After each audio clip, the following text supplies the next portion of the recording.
My dad doesn't know this, but I heard him tell another man he wished his kid were his son instead of me, so I gave him exactly what he asked for. And now, I treat him like a stranger. I was 14 when I heard the words that changed everything between my dad and me. We were at my brother Noah's baseball tournament. Noah was 16, the star pitcher, the golden boy who could do no wrong. I played soccer, but my dad never showed up to my games. There was always an excuse. Work ran late, the car broke down, a headache, something. But for Noah, he never missed a single game, not once.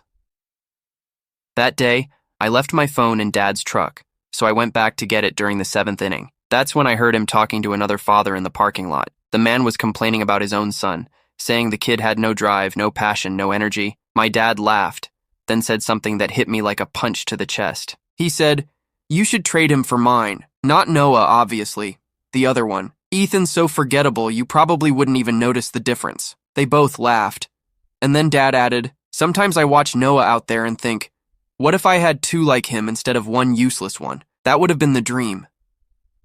I stood there behind the truck, frozen, my phone in my hand, my own father calling me useless, forgettable, saying he could replace me and wouldn't even care. I waited until they left.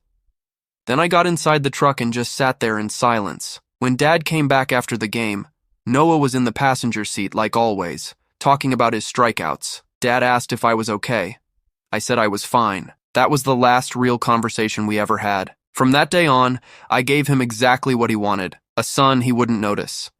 I stopped asking him to come to my games, stopped telling him about school, my friends, or anything that mattered to me. When he asked how my day was, I said fine. When he tried to start a conversation, I answered with one word and left the room. At first, he didn't notice. He was too busy living through Noah's victories. But a few months later, something shifted. He started knocking on my door at night, asking if I wanted to shoot hoops in the driveway. I told him I had homework. He'd ask if I wanted to grab burgers after practice. I said I wasn't hungry. He'd try to ask about soccer season. I'd tell him it was fine and walk away. Noah caught on before Dad did. One evening, he pulled me aside and asked why I was acting weird with him and Dad. I told him I wasn't acting weird. I was just giving Dad what he clearly wanted, one less son to worry about. He didn't understand, but he didn't push it either. By the time I turned 16, Dad was trying harder. He started showing up at my games unannounced, standing quietly on the sidelines, waving when I looked his way. But when I saw him there, I felt nothing. Not anger, not pride, not even relief.